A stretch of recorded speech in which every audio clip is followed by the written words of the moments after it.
গুরুদেব, চারিদিকে এত সব ঘটা করে পূজা, আল্লাহ যে যেভাবে পাচ্ছে ভগবানকে ডাকছে। কিন্তু সঠিক জ্ঞান না হলে কিন্তু কিছুই হয় না। হুম, আপনি কি বলেন? ঠিক কথাই বলেছো। তো সে নিয়ে একটা বলছি, আমাদের বুঝানোর জন্যে, সেই জ্ঞানকে লাভ করার জন্য একটা নাম টাম ঈশ্বর ভক্তি প্রেম পাওয়ার জন্যে দেওয়া হয়েছে। তো যেমন বলছে, ওরে ব্রহ্ম আত্মা ভগবান এরা সবাই অনুমান। ব্রহ্ম আত্মা ভগবান এরা সবাই অনুমান। এবার ভজ সাক্ষাৎ গুরু বর্তমান। আর গুরুর মুখ থেকেই সব পাওয়া যায় বলে, সেই গুরুর কাছ না, গুরু গ্রহণ না করলে কিছু তার জানা যায় না। ওই জন্য একটা গান আছে, গুরু বিনা অজানা কিছুই জানা যাবে না।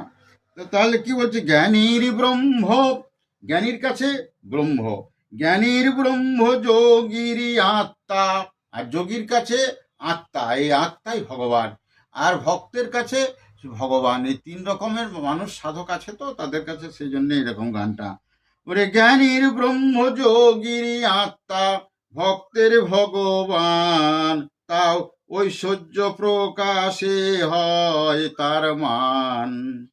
ব্রহ্ম আত্মা ভগবান, ব্রহ্ম আত্মা ভগবান এরা সবাই অনুমান। এবার ভজ সাক্ষাৎ গুরু বর্তমান। ওরে শ্রীকৃষ্ণ পেল না যে মাধুর্যের আস্বাদন, পূর্ণ আস্বাদন। ওরে গুরু ভজলে মিলবে রে মাধুর্যের সুলুক সন্ধান। ঐশ্বর্য থাকতে মাধুর্যের হয় না রে স্থান। ব্রহ্ম আত্মা ভগবান ইয়া ছাড়া অবধূত কহে মাধুর্যের ব্যাখ্যান। ওরে ব্রহ্ম আত্মা ভগবান এরা সবাই নইলে অনুমান। এবার ভজ গুরু সাক্ষাৎ গুরু বর্তমান। জয় গুরু, জয় গুরু।